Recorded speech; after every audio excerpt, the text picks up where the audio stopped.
ഒരു യുഗം ഞാൻ തപസിരുന്നു ഒന്നു കാണുവാൻ.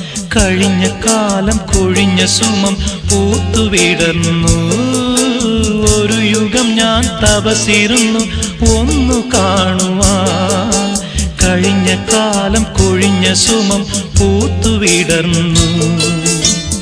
മൂകമാമെൻ മനസ്സിൽ ഗാനമായി നീയുണർന്നു. മൂകമാമെൻ മനസ്സിൽ ഗാനമായി നീയുണർന്നു.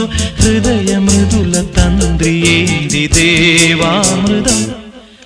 വൈശാഖ സന്ധ്യേ നിൻ ചുണ്ടിലെന്തേ അരുമ സഖിതൻ അധര കാന്തിയോ.